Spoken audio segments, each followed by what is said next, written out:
before. Can we speak to that a bit more?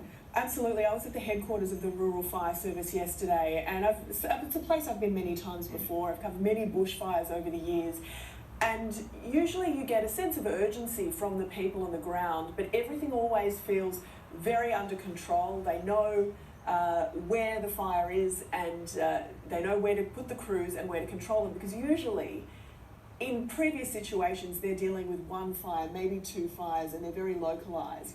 The difference that we saw yesterday was just the extent of where these fires were in New South Wales and how many of them there were. There were 17. 17 at that, and not just 17, there were almost 100 bushfires burning in the state, almost half of those burning out of control, but 17 were at that emergency level, which means people were told to move. And what you're getting when you're trying to get information from them is just that this is happening everywhere. It's so hard to pin down locations. Crews are stretched to the limit, and they're fighting on so many fronts, because not only are they trying to stop the fire from advancing, they're also trying to get people out before the fire gets there, and then they've got the task of trying to work out what has been destroyed from the fires that have already gone. So the feeling yesterday, I've never sort of got that more of a shell-shocked vibe, in a sense. Everything was under control. They knew what they were doing, don't get me wrong, but they had just never faced this before.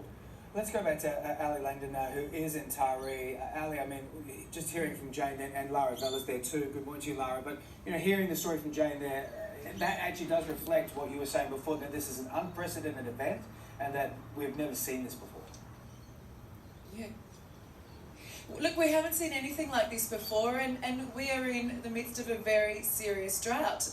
You know, there is no moisture in the ground here, and a lot of people, like even just talking to my parents, they're in Wauchope and they came under ember attack, that they're really worried. They're back onto National Park. The dams are dry. They've been dry for more than 12 months. And when these fires get in, I mean, that fire in particular, that National Park hasn't been burnt. But these assholes won't report fire gets in, on pretty much no the chemtrails, the cloud seeding that's going on. Have a look. You've been inside the evacuation. And that's enough of this shit. Here you have an absolute smoke-filled Gold Coast.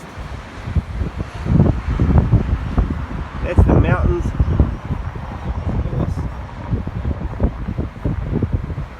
You can kind of see it here, how smoky it is.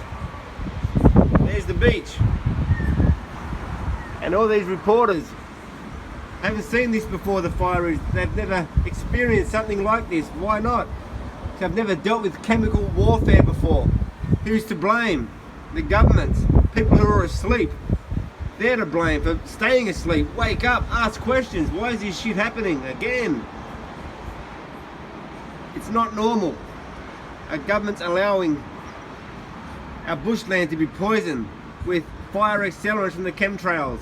They can't control it. It's killing all the animals, insects. It's killing everything. It's killing you. Wake up.